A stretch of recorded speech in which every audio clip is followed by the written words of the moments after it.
Kalau dokter Boyke ini salah satu termasuk laki-laki yang kuat nggak? Di Indonesia tuh 55% wanita itu jarang atau nggak pernah orgasme. Bahkan terakhir penelitian di RSM sampai 70%. Misalkan aku punya pacar aku sayangnya sama aku, tapi dia masih berhubungan dengan perempuan-perempuan lain, tapi dia cuma sayangnya sama aku tuh kenapa dok? Itu laki-laki pada dasarnya memang seperti itu, kita mesti jujur.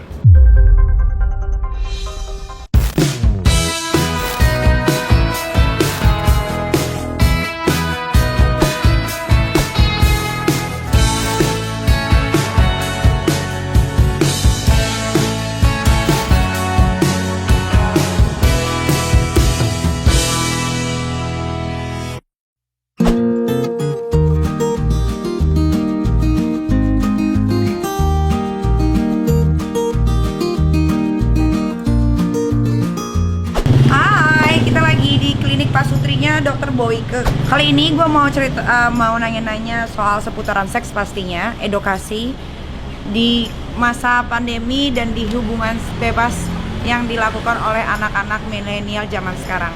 Yuk, langsung aja kita ketemu sama Dokter Boyke. Assalamualaikum. Kok gelap? Mati lampu. Iya. Dokternya? Oh ada. Ya udah sambil nunggu nyala lampu kali ya. Kali mati total cuy. Kita tunggu di luar aja deh. Nih tuh dokter. Dokter, ya halo maaf aku terlambat nih gara-gara menunggu 2 tim sholat Jumat dulu. Iya. Ternyata sholat Jumat itu selesainya jam 1 lebih. Ya. Iya, Lampu dok. Iya, makanya ini baru semenit, belum semenit. Tadi kita nunggu tuh udah nyala semua, udah layanin pasien juga. Tadi kita mau di atas karena kan di sana ada restoran jadi enak ngobrolnya gitu. Ya benar. Tuh dokter. Oke, aku udah bersama Dokter Boyke. Ini ada dokter seksologi yang terkemuka di Indonesia. Nah, dokter. Ya, kenapa Niki? Niki ini adalah, kalau saya selalu mengatakannya adalah wanita terseksi, terhorny di Indonesia. Emang bener sih. Aku nggak bisa handle horny aku gimana Ya, sih? namanya horny itu kan gifted by the God ya. Iya. Jadi itu dimanfaatkan saja dengan pasangan. Makanya Iya. kamu kalau punya pasangan yang rada-rada cemen-cemen masalah seksnya, jangan. Kamu mesti yang sama-sama kuat. Mendingan diputusin aja ya. Diputusin. Kamu cari betul-betul yang seimbang dengan kamu. Karena kalau kamu enggak ya menggunakan alat bantu seks seperti dildo dan sebagainya untuk mengeluarkannya. Karena kalau enggak pusing loh. Iya, aku tuh sampai bener-bener pernah sampai pusing, sampai emosi terkadang malah. Makanya Niki, ini ada pepatah ya, saya ambil dari yang punya majalah Playboy. Iya. Namanya Hugh Hefner. Dia bilang, lelaki sejati itu adalah lelaki yang bisa membuat vagina wanita basah, bukan yang membuat mata wanita basah. Karena menangis, karena sedih. Jadi artinya kamu mesti cari lelaki yang bisa benar-benar membuat kamu horny. Iya, aku udah dapet sih dok. Udah dapet jadi kepo, nggak apa-apa itu sih. Makanya Nanti aja. tadi kan dokter bilang kok nih kita kelihatan lebih muda gitu. Karena kamu udah dapet orang. Karena tersalurkan apa yang aku tersalurkan. inginkan. Nah dokter, ini aku ada pertanyaan nih ya. Dok, apa sih trigger Dokter Boyke akhirnya memutuskan jadi dokter sekskologi? Karena dari hasil penelitian Niki, kalau kamu Niki tahu, di Indonesia tuh 55% wanita itu jarang atau nggak pernah orgasme. Bahkan terakhir penelitian di RSM sampai 70%. Karena menganggap bahwa wanita itu hanya sekedar menjadi kepuasan untuk pria saja. Gitu loh. Nah, inilah yang membuat saya bahwa wanita dan pria itu sama-sama dong. Kalau prianya bisa ejakulasi, ya wanitanya mesti orgasme juga dong. Dia berhak untuk mendapatkan kepuasan seks. Dia bukan hanya menjadi objek seks saja. Gitu. Benar. Ya tapi memang rata-rata kayaknya kebanyakan laki-laki egois ya dok ya. Ketika Ya. dia sudah keluar, Dan dia langsung tidur atau nggak pergi main handphone, kayak nggak menghargai. Padahal justru ketika si wanita itu udah orgasme, laki-laki itu udah ejakulasi, 20% kulit sampai 25% kulit itu lebih sensitif. Jadi kalau ciuman dilanjutkan, sentuhan dilakukan, itu bisa orgasme lagi. Aku ngomong sama dokter aja udah mau orgasme. Aku nggak bisa kalau ngomongin masalah seks gitu. Nah dokter ini kan sebagai dokter seksologi ya. Dokter Boyke pernah nggak sih mengalami kendala seks dalam hidupnya? Pernah. Ya, ketika waktu itu kan aku sempet lah yang ribut, yang masalah-masalah ada tuntutan yang dituduh, yang sempet lah pokoknya ada satu kejadian di mana aku nggak merasa bersalah, tapi orang-orang menyalahkan seakan-akan aku bersalah. Dari situ agak terganggu pernah. Tapi karena aku tahu bagaimana cara mengatasinya dan tentu saja bisa diatasi gitu loh. Kalau Dokter Boyke ini salah satu termasuk laki-laki yang kuat nggak? Biasa. Aku mesti bisa bilang biasa. Karena buat aku seks itu kalaupun terlalu kuat di awal itu namanya sistem keseimbangan. Nanti di tuanya berkurang. Jadi kalau kita tuh sekarang kuat, oke, kita kuat misalnya. Kita tetap aja ikutin yang pola normal. Jangan istilahnya kalau kita kuat kita habis-habiskan, nanti tuanya loyo, tuanya bongkok dan kurang gitu nantinya. Itu aku banyak menemukan kasus-kasus begitu. Karena di klinik Pasteur sendiri aku banyak menemukan laki-laki yang dulunya kuat-kuat banget dan akhirnya itu jadi boros terhadap seksnya ya, sampai ya bisa sehari berapa kali dengan berbagai wanita, tuanya tuh bener-bener penyakitan gitu loh. Jadi karena terus aku belajar waktu itu ke China juga, ya kenapa begitu? Terus dijelasin mengenai teori energi. Jadi kita tuh udah dikasih energi tuh cukup ya, selain dari makanan, dari dari hormon. Tapi kalau kita boroskan terlalu banyak, itu bisa mengakibatkan di usia tuanya kita nanti menjadi rapuh, penyakitan. Nah, itu kan jangan mau dong, dulunya perkasa. Makanya yang balik ke sini jadi begini. Yang balik ke sini tuh, saya dulu dok bisa sehari berapa kali, kenapa sekarang kayak begini? Kan mereka juga jadi kasihan gitu loh. Bener. Makanya seks itu average, dan bukan average ya, artinya pakai dengan baik, tapi jangan sampai terlalu berlebihan juga. Kayak misalkan seks itu bagusnya tuh sehari berapa kali, Dok? Sehari sesuai umur. Kalau masih muda kayak aku. Ya, kalau 30-an, 30 itu bisa seminggu 3-4 kali. Kalau 40-an seminggu 2-3 kali. 50-an seminggu 2 kali, 60-an seminggu 1-2 kali. Kalau setiap hari 1 kali? Boleh, cuman hati-hatinya di prianya. Kalau wanita kan dia lebih membuat awet muda. Karena ketika dia orgasme, kenikmatan orgasmenya tuh bisa dirasakan sampai seminggu. Iya, kamu ngerasain kan? Iya, aku aja masih ngerasain ini sampai sekarang. Iya kan? Iya. Seminggu, karena ketika melakukan hubungan seks tuh 4 hormon.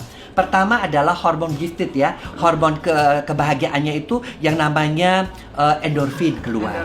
Belum hormon moodnya, yaitu serotonin keluar.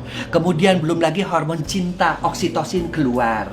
Kemudian hormon kesenangan, dopamin keluar. 4 keluar, bayangin aja. Bisa dirasakan kenikmatannya 1 minggu. Sementara pada pria kenikmatannya 3 hari. Jadi untuk pria 3 hari sekali. Kalau untuk wanita sih, karena dia menampung, mau seminggu ditambah lagi, ya dicas lagi boleh. Boleh ya.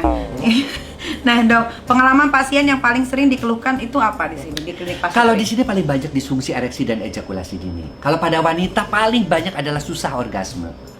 Ya, tapi yang paling sering juga aku harus ngasih pendidikan seks itu ke pasangan-pasangan laki-lakinya. Banyak laki-laki tuh nggak tahu titik-titik erogen wanita, titik-titik pekarangsang kayak leher, tengkuk, kuping ininya, di tiup-tiup belakangnya di sini, pusar, puting, kemudian daerah paha bagian dalam, kemudian di sekitar vagina. Nah, mereka tuh banyak yang nggak tahu. Mereka tuh melakukan hubungan seks sekedar ciuman-ciuman sedikit, kemudian langsung dimasukin.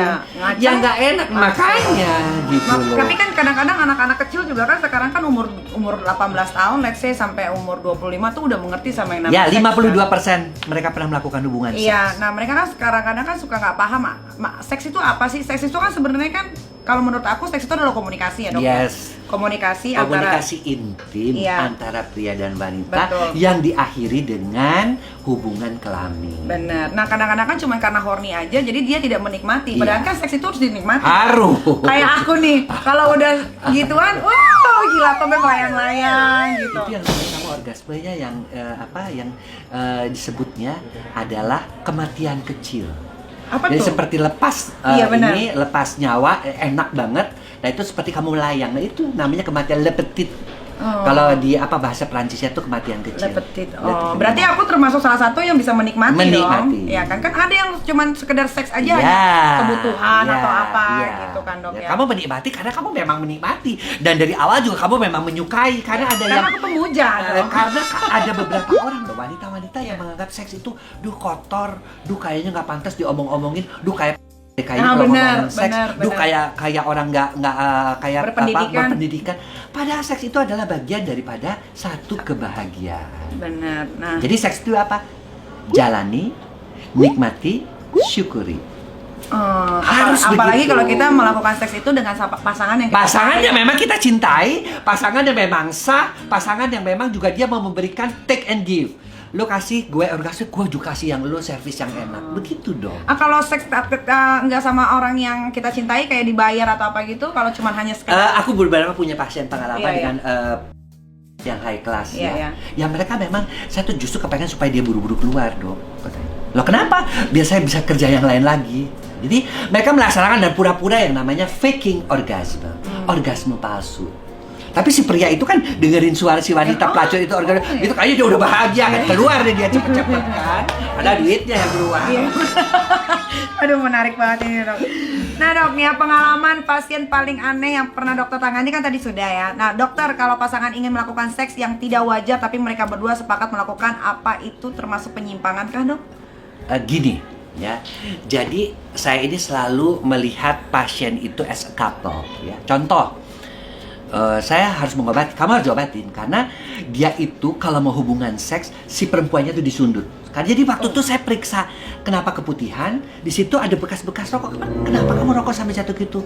Jadi kalau ngelihat istrinya kesakitan, baru dia ereksi. Dan itu sudah sadis masokis. Itu diobatin. Saya bilang konsul kamu psikiater. Nah, jadi kita harus melihat dulu, ya. Orang onani oke. Ya, buat saya seminggu sekali, 2 kali lah maksimal oke. Tapi kalau mau tiap kali mau hubungan seks onani dulu, itu udah kecanduan. Onani itu masturbasi, merangsang diri sendiri. Oh, itu sendiri, main sendiri. Iya, sama juga si wanita itu dengan si prianya, misalnya dengan si suaminya nggak bisa orgasme. Langsung setelah suaminya tidur dia bawa lagi dildo, dia onani sendiri. Itu nggak bener, itu nggak sehat. Jadi kita harus benar-benar melihat pasangan tuh sehat apa enggak. Misalnya tadi yang pakai sundut itu nggak sehat. Yang kedua, yang misalnya aku juga kalau sesekali dia itu fetis ya, merangsang dengan mencium celana dalam karena wanginya kan wangi punyanya si istri ya. Jadi dia ereksi oke. Tapi kalau setiap kali hubungan seks harus fetis dulu, harus nyium-nyiumin dulu. Ada yang lebih gila lagi juga. Yang lucu nih, aku punya pasien setiap kali itu dia mau hubungan seks dia mesti nyium alat V-nya si wanita, dicium-cium dulu dia baru ereksi. Tapi dijilat, pokoknya dia mesti begitu dulu baru dia bisa ereksi. Saya bilang, apa kamu nggak bisa ganti sama parfum? Parfum nggak mempan dok, parfum dokter nggak mempan. Berarti harus bau dong mem. Terus aku bilang, apa gue mesti bikin parfum campuran minyak jelantah sama terasi? Gue bilang begitu kan. Habis dia bilang nggak mempan dok, kan karena si wanita tuh mulai risih. Dok, saya tuh tiap kali mau begitu mesti diciumin dulu gitu sampai cukup lama. Tapi bukannya kalau misalkan berhubungan gitu Allah dijilatin setiap mau berhubungan nggak apa-apa? Boleh, tapi kan jangan setiap kali dong. Setiap kali kan, artinya sekali-kali itu di tengah. Ya kan, si perempuannya dulu yang fellatio si laki-laki misalnya, menghisap si laki-lakinya dulu. Baru dia nyiumin itu kan, atau posisi 6-9. Ini mah setiap kali harus begitu dulu. Jadi sampai ereksi, sampai aku bilang berarti itu salah satu kelainan kalau menurut saya. Fetis, kan fetis itu bisa bentuk benda, bisa bentuk perilaku seks kan. Nah menurut saya itu fetis karena bayangkan bertahun-tahun loh.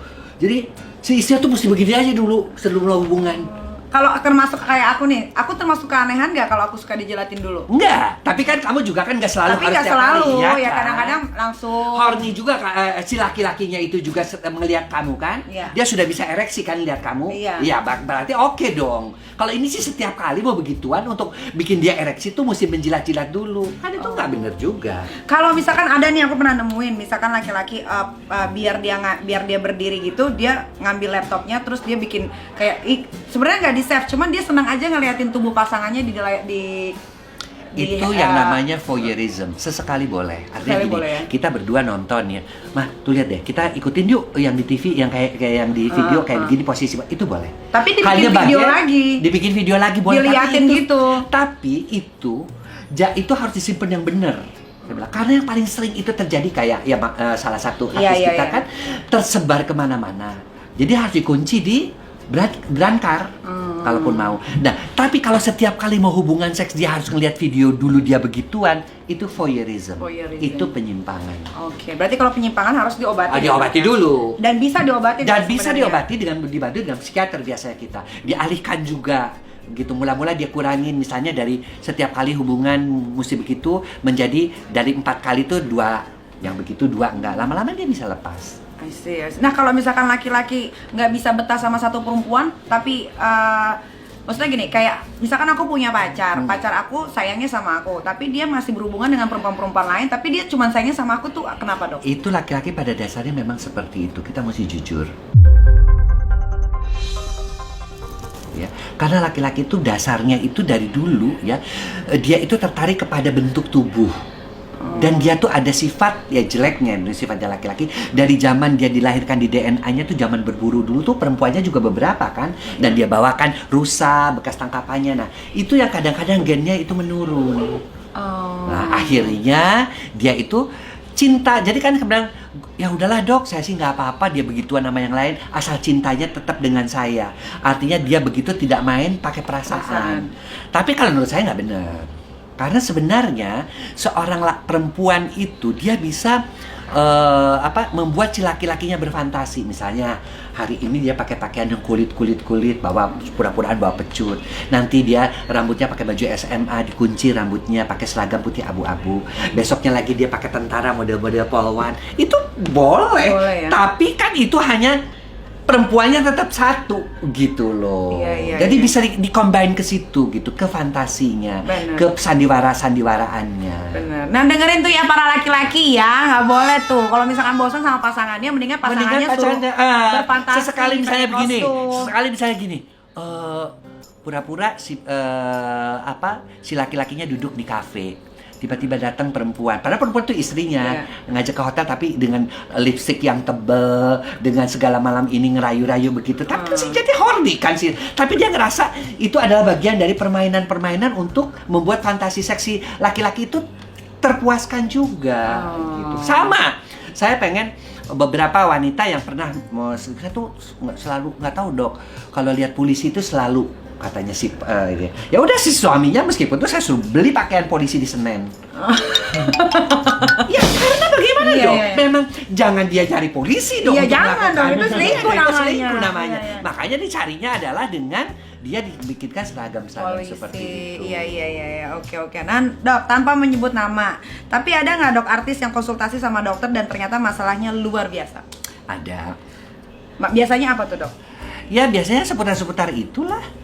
Seputar disfungsi, seputar ejakulasi dini. Masalahnya juga luar biasa. Berarti karena kan dia biasanya bagus gitu ya, pas kena kasus atau apa dia jadi drop banget kan, ini banget, kasihan juga gitu loh. Berarti aku salah satu termasuk yang bersyukur ya, karena aku tuh gampang banget untuk horny dan gampang banget untuk orgasm.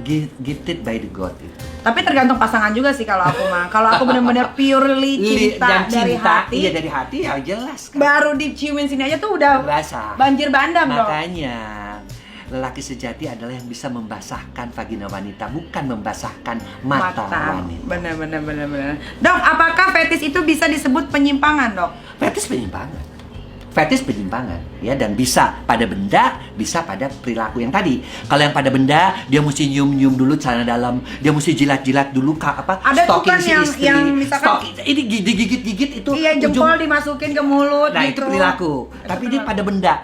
Yang lebih gila lagi, si istri tuh disuruh telanjang pakai sepatu hak tinggi, terus ya digigit-gigit tuh ininya hak sepatunya. Coba kan sampai aku bilang, Pak apa gitu, tapi saya baru bisa ereksi, dok, dia bilang gitu. Jadi emang macam-macam. Nah, kalau yang tadi yang dia harus mesti cium-ciumin dulu, mencium bau itu dulu khas, baru dia bisa ereksi. Itu juga semuanya penyimpang, itu fetis. Fetis. Tapi kalau itu masih bisa ditolerir. Masih ditolerir lah sama kita. Tapi istrinya kan udah mulai risih, Dok. Bertahun-tahun saya digituin dulu kan. Setiap kali mau hubungan mesti nyiumin dulu. Itu kan capek lah lama-lama. Dan harus bau terus ya. Harus bau terus. Jadi nggak boleh. Dia juga nggak boleh dicukur. Dia juga mesti gondrong. Kan macem-macem gitu loh. Oh, ada Ada gitu, yang Dok, itu ya. namanya fetis. Ya, nah, kalau pasangan minta kita melakukan sesuatu yang dia mau tapi menurut kita nggak wajar, cara menyikapinya seperti apa, Gini, Dok? nggak wajar tuh nggak wajar apa? Karena saya beberapa pasien mengatakan ini, Dok. Ada yang ngajakin saya Oral, gini contohnya. Dok, saya kan udah tua segini nih, Dok ya. Istri saya tuh sampai sekarang nggak mau ngoral saya.